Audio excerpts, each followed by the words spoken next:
Hello, my friends, and as of today, the situation on the front is not improving. Despite challenging weather conditions, the Russians are intensifying attacks and attempting to achieve success. Additionally, in the evening, drone and missile attacks resumed. Explosions were heard in Odessa, Russian drones were spotted over Khmelnytsky, and explosions occurred in Kryvyi Rih and Dnipro. Details will be available shortly. For now, let's look at the situation on the front line. On the Kherson front, the Ukrainian Armed Forces are actively eliminating Russians on the left bank. Despite the difficulties of their position and Russian shelling, expanding their foothold significantly hasn't been successful yet. However, the Ukrainian Armed Forces are not retreating a single meter. The Russians reported again on yesterday's unsuccessful attempt to push our units out of the village of Krinky. In the Kherson direction, the situation has not changed. There are battles in Krinky. Both sides are also hitting each other's facilities in the rear. There is information about the possible preparation of the enemy for landings in new areas, which may well be another radio game. When General Teplinsky was appointed commander of the Dnipro Military Command, expectations were enormous. First of all, because he was considered to be the most honest of our current military leaders. The news about the replacement of Makarevich with Teplinsky was also published with this headline: "He will not lie." Military correspondents loyal to the commander of the airborne forces also wrote about this quality at the time. Unfortunately, time has put everything in its place. At the instigation and on the direct order of Teplinsky, a system of untruthful reports at every level is flourishing in the Dnipro military headquarters. As a result, few people understand what is really happening in key areas of the fronts. The Ukrainian Armed Forces successfully repel all Russian attacks. The question remains whether they will be able to significantly expand the foothold. That's still uncertain. We are waiting to see how events will unfold. In the Zaporizhzhia direction, there are shelling and offensive actions by the Russians in the area of Novoprokopivka. They haven't achieved success, so the front line remains unchanged over the day.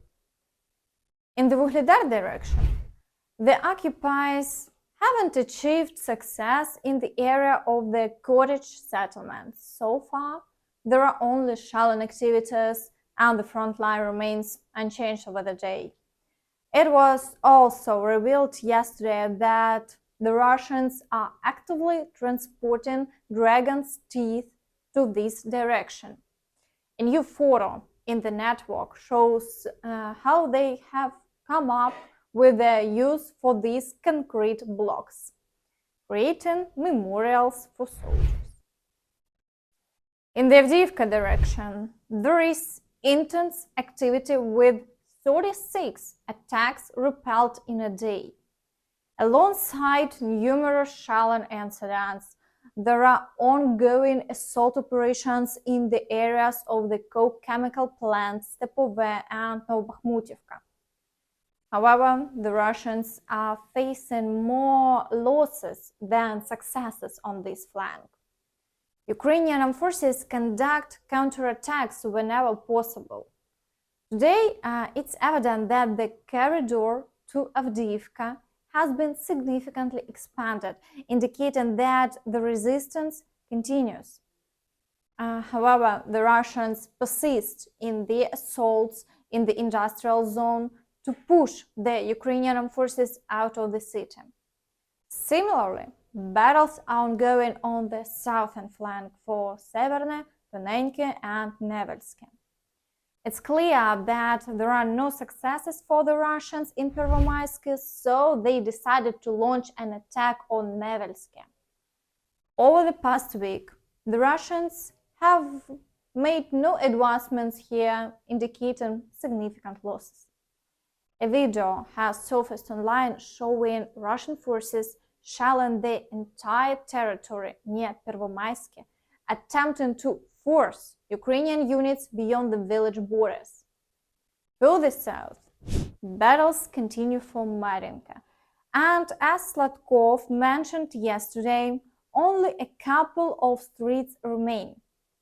However, for the large Russian army, capturing a few streets could take years.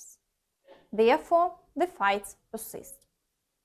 Additionally, there are reported offensive actions in Novomykhailivka and Krasnohorivka, with no successes for the Russians in these areas as well. In the Bakhmut direction, there is significant activity.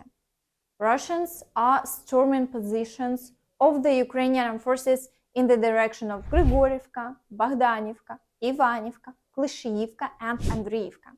Almost the entire front line is under Russian attacks, and their frequency is not decreasing. Over the past day, more than 10 attacks were successfully repelled, but there are no changes along the front line. In the Siversk direction, Russians are attempting to storm Spirne and Vesele. They haven't achieved success as before, and the front line remains unchanged, but shelling continues across the entire front line.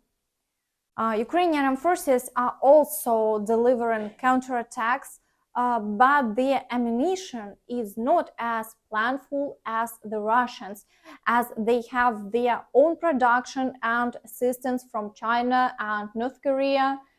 An infographic appeared online indicating the countries that supply the most ammunition to Ukraine, and unsurprisingly, the United States is in the first place.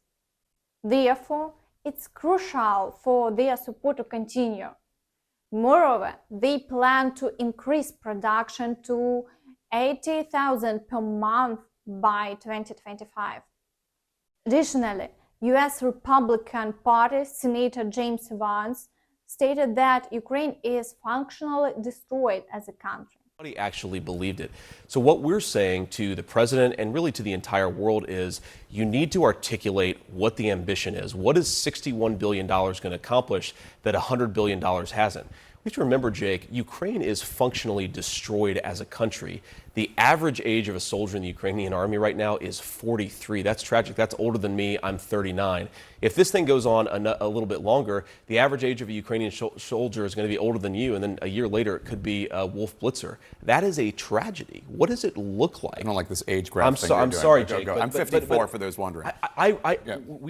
So we are waiting a positive decision. In the direction of Kreminna, there are no new attacks in the areas of Makiivka and Terny for now. Only shelling is reported, and the occupiers couldn't dislodge our fighters from their positions. Therefore, the front line remains unchanged. In the Svatove direction, the situation is also stable with minimal shelling and no new offensive actions reported. In the Kupiansk direction, the Russians are once again attempting to advance in the area of Sinkivka. However, it appears that all attacks are failing. There is frequent repositioning observed, indicating potential personnel issues and a shortage in the required numbers. 2 attacks were recorded within the day, and shelling continues across the entire front line. Additionally, the Minister of Defense of the United Kingdom, Grant Shapps, and the Minister of Defense of Norway are forming a coalition to strengthen Ukraine's capabilities. Within this coalition, the UK and its allies will provide Ukraine with a new package of military assistance totaling over £100 million. This aid package will be utilized for minefield clearance, equipment maintenance, and fortification of defensive positions to protect critical national infrastructure. Essentially controlling access into the Black Sea. How are you going to rebuild your navy without access into the Black Sea? Thank you. Thanks, Johnny. Look, first of all, on US support, of course I think it's incredibly important. But a couple of things which, first of all, I was in Austin last week, maybe in the end of the week before, in California, and we discussed this issue. There's still billions worth of aid being delivered. I think this figure may be slightly out of date, but there was $5 or $6 billion worth that was kind of waiting in the pipeline. That's because contracts have been laid from their earlier pledges. There's still sort of quite a bit to be delivered, come what may, regardless. The second thing is, as you know, Congress are working on a bill which is, I think, much more to do with internal US politics relating to the southern border, the Middle East war, than it is actually related to Ukraine. Certainly. And that's all from me. Don't forget to like this video, subscribe to the channel, and hit the notification bell to stay updated on all the latest news. Thank you for watching, and see you next time. Bye bye.